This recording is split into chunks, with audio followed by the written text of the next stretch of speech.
Afwan, tadi terputus ya. Tadi terputus, subhanallah. Kita lanjutkan kembali. Kemudian salah satu keutamaan bulan Ramadan, kita faham semua bahwa Allah Subhanahu wa taala menurunkan Al-Qur'an pada bulan Ramadan.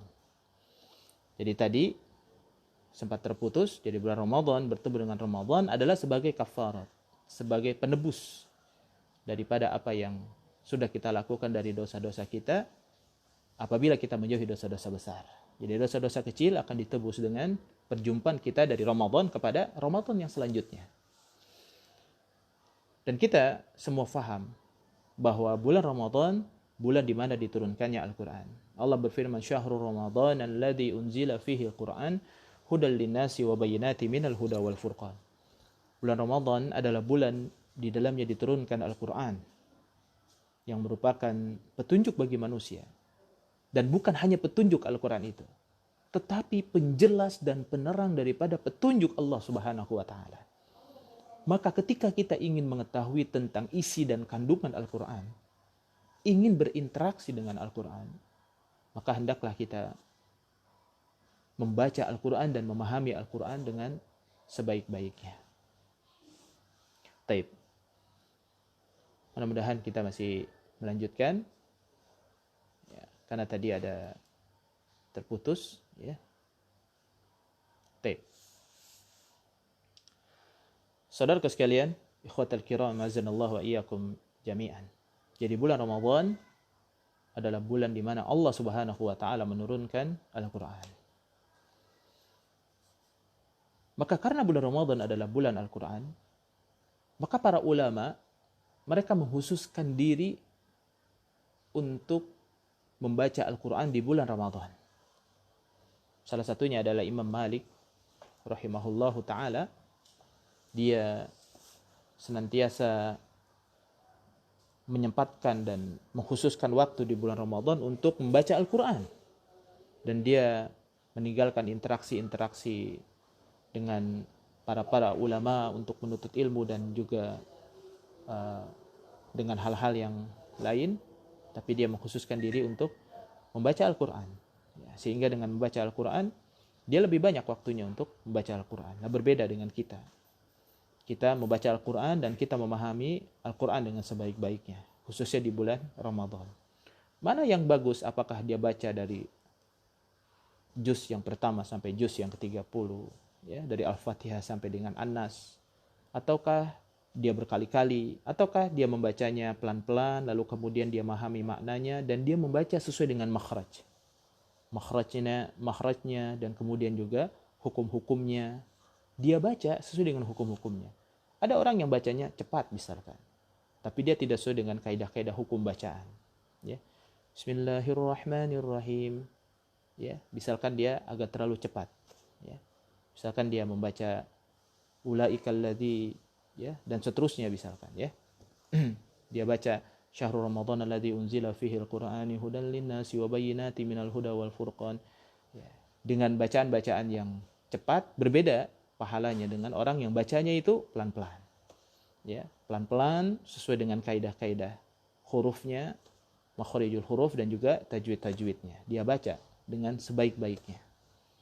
Apalagi lebih bagus lagi, dia sudah baca sesuai dengan makhrijul hurufnya, kemudian dia dalami lagi maknanya. Dan ingat, mempelajari Al-Qur'an itu kita bukan dengan sendiri, tapi kita mempelajari Al-Qur'an bersama dengan orang-orang yang memahami Al-Quran.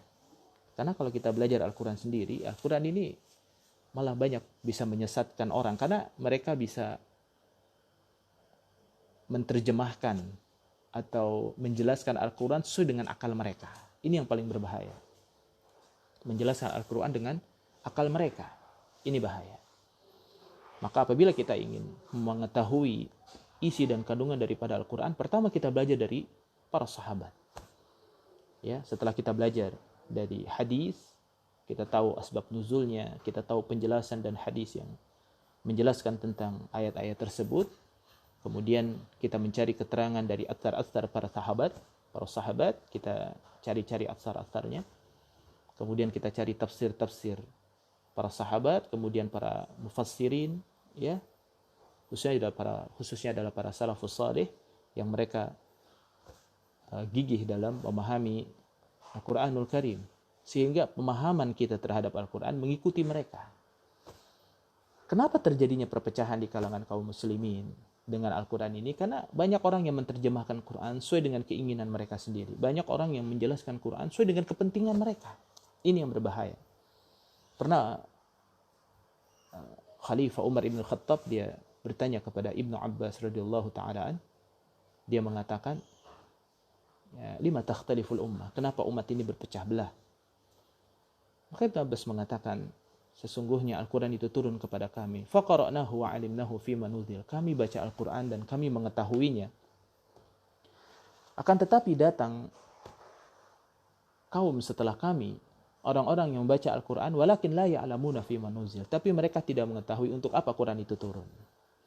Maka kemudian mereka bukan mempelajari Al-Quran dan kandungannya dari para sahabat, malah justru mempelajarinya sendiri dan dengan akal mereka masing-masing. Setiap orang dengan ayat, dengan kosakata Al-Quran, mereka bisa bereksplorasi, ingin memiliki kepentingan atau ingin menjelaskan tentang sebuah pemahaman dirinya yang dibuat-buat. Ini tidak benar. Memahami Al-Quran adalah mengikuti tafsir yang benar para mufassir, ya setidaknya kita membaca daripada tafsir Ibnu Katsir, ya, kita membaca tafsir-tafsir para ulama, ya, dan lain sebagainya. Banyak sekali ya tafsir-tafsir. Kita mulai saja dari tafsir Al-Muyassar misalkan, ya. Kalau kita mau mengetahui yang singkat-singkat dalam memahami kandungan-kandungan isi Al-Quran, ya kita melihat tafsir-tafsir Ibnu Abbas, tafsir Ibnu Mas'ud, tafsir para sahabat, ya. Itu banyak sekarang dijual di mana-mana insyaallah. Baik. Saudara sekalian dirahmati oleh Allah Subhanahu wa taala. Ada sebuah hadis dari Ibnu Abbas radhiyallahu taala anhu, dia berkata, "Kana Rasulullah sallallahu alaihi wasallam ajwadan nas bil khair." Dahulu Nabi SAW adalah orang yang paling pemurah dalam memberikan kebaikan. Ya. Dan kemudian sifat pemurah beliau yang paling besar adalah ketika Ramadan. Ketika Ramadan. Sesungguhnya Jibril biasa berjumpa dengan beliau, dan Jibril alaihissalam senantiasa menjumpai beliau setiap malam di bulan Ramadan. Sampai selesai. Sampai selesai Jibril itu biasa menjumpai Nabi SAW. Dan Nabi SAW membacakan padanya Al-Quran. Ketika berjumpa dengan Jibril alaihissalam, beliau sangat dermawan kepada kebaikan daripada angin yang berhembus. Masya Allah, ini kebaikan Nabi SAW. Bahkan dikatakan juga oleh Imam Ibnu Mas'ud radhiyallahu ta'ala an, sesungguhnya kami para sahabat adalah orang-orang yang lebih cepat kami melakukan kebaikan daripada lebih cepatnya angin yang bertiup. Jadi mereka lebih cepat melakukan kebaikan daripada angin yang bertiup. Karena kebaikan itu tidak boleh ditunda-tunda, akhir. Kalau kebaikan kita tunda-tunda, kebaikan itu kadang luput dari kita. Kita ingin bersedekah, kita ingin berbuat baik, kita ingin sholat malam. Tapi kita tidak mempersiapkan diri, niat saja tidak ada. Harusnya kita berniat. Ingin sholat malam, ingin baca Quran di malam hari, ingin berpuasa, ingin bersedekah, ingin berbuat baik, lakukan langsung kebaikan. Apabila datang pagi, jangan tunggu sore. Datang sore, jangan tunggu pagi. Ya. Idza asbahta fala tantaziril masa. Datang pagi, jangan tunggu sore. Dan apabila sore, jangan tunggu pagi. Karena kebaikan itu suka luput dari kita. Karena syaitan itu datang kepada manusia, itu menggoda mereka dengan kesibukan-kesibukan. Orang ingin bersedekah, berinfak, sekian. Kemudian dia tunda, besok saja. Kemudian besok dia ada keperluan. Tadinya 500.000, 1 juta, kemudian kurang. Jadi 800.000. Ada keperluan lagi, jadi berkurang. Ya, sampai akhirnya tidak ada yang diinfakkan kecuali sedikit. Dia merasa bahwa keperluannya itu lebih penting daripada infak, daripada sedekah, daripada zakat, misalkan. Ya. Taib. Maka di bulan Ramadan nanti kita biasakan dengan amalan-amalan baik, dan tumbuhkan dari dalam diri kita sifat dermawan. Dan dermawan itu bukan hanya sekedar memberikan apa yang kita punya kepada orang lain, dari harta kita, dari makanan, bukan. Dermawan itu sebuah sifat yang sangat mulia, seorang yang mau berbagi walaupun sebenarnya dia tidak mampu untuk membagi. Dia tidak punya kemampuan untuk membagi. Tapi dia juga tidak minta-minta. Dia tidak berharap dari orang lain. Dia hanya berharap apa yang ada di tangan Allah Subhanahu wa Ta'ala. Dia tidak berharap dari orang lain. Dia hanya berharap kepada Allah Azza wa Jalla. Seperti itu. Nah, kemudian di bulan Ramadan Allah Subhanahu wa Ta'ala akan melipat gandakan pahala yang besar. Akan melipat gandakan pahala yang besar. Satu contoh misalkan di bulan Ramadan kita melaksanakan salat-salat yang sunnah, atau mungkin kita melaksanakan ibadah umrah, kata Nabi SAW pahalanya menyamai pahala haji. Karena memang berat lakukan umrah di bulan Ramadan. Tapi khususnya kita di tahun ini, subhanallah, tidak ada yang bisa berumrah ya dari negeri kita nih, Indonesia khususnya, karena memang sudah ditutup ya segala penerbangan ke sana. Dan mudah-mudahan pada musim haji Allah perkenankan ya saudara-saudara kita yang sudah terdaftar dan sudah ingin melaksanakan haji, mudah-mudahan dia bisa berangkat untuk haji, sehingga ya Allah hilangkan dahulu ini penyakit-penyakit dan wabah ini, karena hanya Allah yang mengetahui kapan wabah ini akan hilang. Walaupun kita hebat, kita tahu wabah ini kapan hilang, ya pasti akan luput dari kita. Pasti Allah yang lebih mengetahuinya kapan wabah ini hilang. Maka kita hanya berharap kepada Allah, Allah hilangkan wabah tersebut dan Allah jauhkan kita dan keluarga kita dari wabah. Dan kita doakan saudara kita yang terkena wabah ini, Allah berikan kesabaran, dan kalaupun mati, mereka mati dalam kondisi syahid dari orang-orang yang beriman. Nah, kemudian di bulan Ramadan kita tahu banget itu, yaitu ada bulan, ada malam, Masya Allah, Afwan, ada malam yang lebih baik daripada 1000 bulan, yaitu dalam malam Lailatul Qadar. Lalu bagaimana kita di bulan Ramadan ini, apa bisa kita mendapatkan Lailatul Qadar? Bukankah kita di rumah tidak melakukan i'tikaf, tidak di masjid, bisakah kita mendapatkan Lailatul Qadar? Jawabannya ya bisa. Ya, karena kita di rumah bukan kemauan kita tidak beriktikaf bukan kemauan kita. Ya, kecuali memang yang sudah tidak biasa misalkan beriktikaf di 10 hari terakhir di bulan Ramadan, karena memang malam Lailatul Qadar itu ya diperintahkan oleh Nabi, dihimbau untuk mencarinya itu adalah di 10 hari terakhir. Karena kata Nabi SAW, taharru lailatul qadri fi ashril awakhir min Ramadan, kita cari, kita kejar, kita intai malam Lailatul Qadar di 10 hari terakhir di bulan Ramadan. Ya, khususnya adalah fil witra. Jadi pada malam-malam ganjil kita cari. Ya, sekarang juga kita tidak beriktikaf di masjid, ya kita lakukan di rumah, melaksanakan amalan-amalan soleh, sehingga bertemu kita dengan malam Lailatul Qadar. Sadar ataupun kita tidak sadar. Yang terpenting adalah kita bukan percaya kepada kurafat. Oh, malam Lailatul Qadar itu macam-macam, ya. Nanti bulan nunduk, atau mungkin pohon-pohon itu pada melakukan sujud, atau mungkin ruku, ya, dan lain sebagainya. Ya, kita tidak percaya dengan hal-hal yang demikian, karena tidak ada hadis yang menerangkan secara sahih tentang masalah ini. Tapi kalau malam itu tenang, malam itu tidak dingin dan tidak panas, ya itu ada hadis yang menerangkan tentang hal tersebut. Kita nanti akan bahas di bulan Ramadan masalah ini khususnya. Ya. Dan kemudian pada bulan Ramadan Allah Subhanahu wa taala berikan kepada kita yaitu segala dosa orang-orang yang berpuasa itu akan diampuni oleh Allah Subhanahu wa taala. Dan celaka bagi orang yang bertemu Ramadan tapi Allah tidak ampuni segala dosa-dosanya. Ini sangat celaka sekali. Bertemu Ramadan tetapi tidak Allah ampuni segala dosa-dosanya. Sebagaimana sabda Nabi SAW, ya, ragima an furajilin dakhala alaihi Ramadan summan salaha qabla an yaghfiralah. Yaitu celakalah bagi orang-orang yang bertemu dengan bulan Ramadan, kemudian dia melaluinya sampai terlepas darinya bulan Ramadan dan dosanya belum diampuni oleh Allah. Jadi kita kejar agar Allah mengampuni dosa-dosa kita.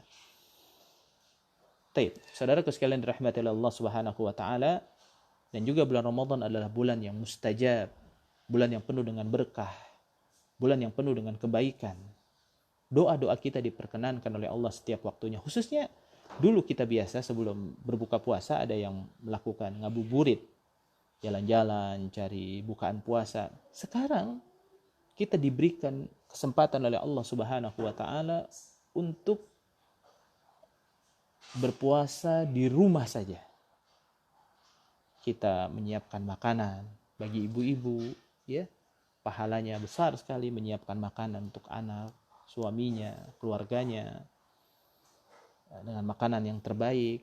Ya, bulan Ramadan ini mungkin ya, Allah alam biswab, ya, kita nggak bisa cari-cari makanan di pinggir jalan, yang berjualan pun juga mungkin sedang tutup dulu, ya.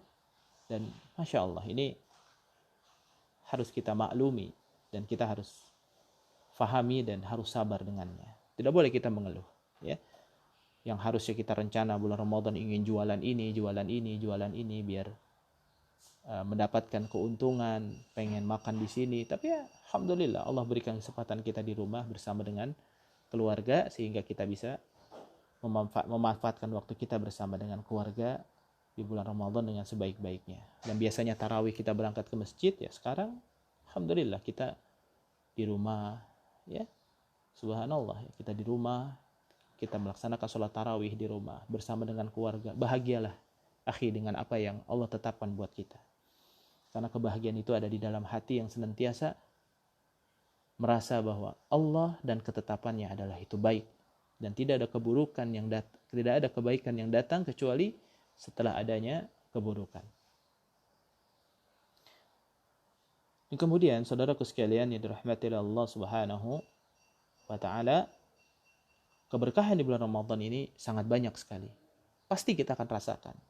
Dan keberkahan itu bukan hanya ada pada dunia, tapi keberkahan itu ada pada kepuasan hati kita. Dan ingat, ketika di bulan Ramadan, pastikan makanan-makanan kita itu halal. Makanan yang halal. Jangan sampai kita berinteraksi dengan makanan-makanan yang haram, sehingga kita tidak mendapatkan apa-apa di sisi Allah Subhanahu wa ta'ala. Taib. Saudaraku sekalian dirahmati Allah Subhanahu wa ta'ala, itu adalah keutamaan daripada bulan Ramadan. Dan apa saja yang diwajibkan oleh Allah di bulan Ramadan dan disunnahkan, diantaranya adalah kita berpuasa di bulan Ramadan, ya, itu dengan puasa yang benar. Kemudian kita berpuasa juga sunnahnya ketika kita melihat hilal, kita menunggu keputusan dari pemerintah, ya, kapan satu Ramadan dan kapan satu Syawal, ya.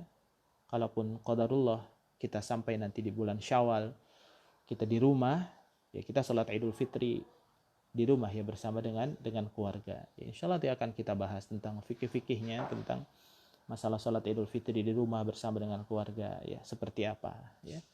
Takbiran tetap kita lakukan, kita ramaikan takbiran dari rumah.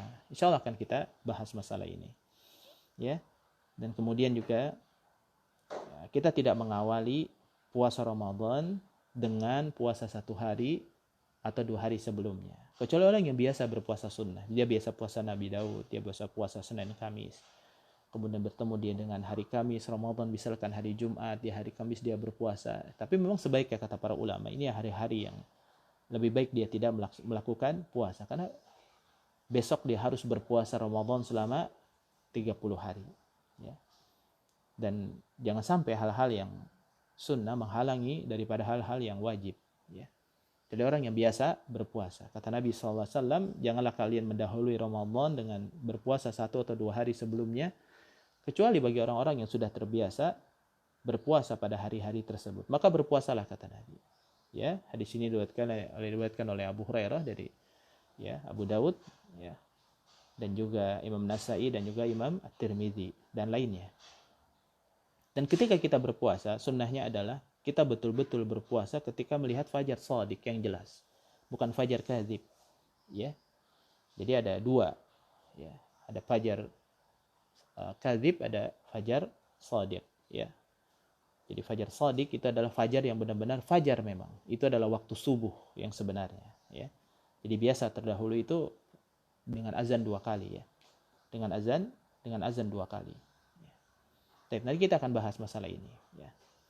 Kemudian juga sunnahnya adalah menyegerakan untuk berbuka puasa di bulan Ramadan, tidak menunda-nunda. Begitu sudah azan maghrib kita berpuasa, tapi bukan berarti seperti orang yang kelaparan dan kehausan kemudian langsung kita menghabiskan semuanya. Tidak seperti itu ya, tapi kita adalah membiasakan untuk takjilul iftar ya. Jadi mempercepat untuk berbuka puasa. Ini jangan sholat dulu, habis sholat kita wah subhanallah, dan jangan lupa kita berdoa ya sebelum ya ketika kita sudah minum, mengucapkan bismillah, kita minum, hilang dahaga kita, masuklah makanan ke dalam mulut kita baru berdoa kepada Allah, zahabaz zama'u wabtalatil uruq wasabatal ajru insyaallah ya, seperti itu. Dan kita amalkan hadis-hadis tentang doa Ramadan, doa-doa berbuka puasa dengan hadis-hadis yang sahih ya, bukan dengan hadis-hadis yang dhaif, apalagi hadis-hadis yang maudhu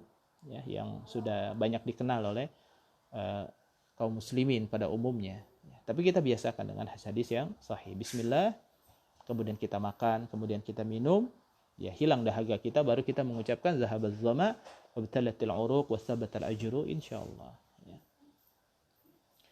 Nah kemudian ketika kita sahur, kita biasakan mengakhirkan sahur ya, mengakhirkan daripada sahur kita ya. Jadi bukan sahurnya jam 3, sahurnya jam setengah 4, selesai sahur kemudian begitu sebelum masuk subuh dia tidur, bangun subuhnya dia lemas, subhanallah. Ini tidak dibenarkan, apalagi habis subuh dia tidur.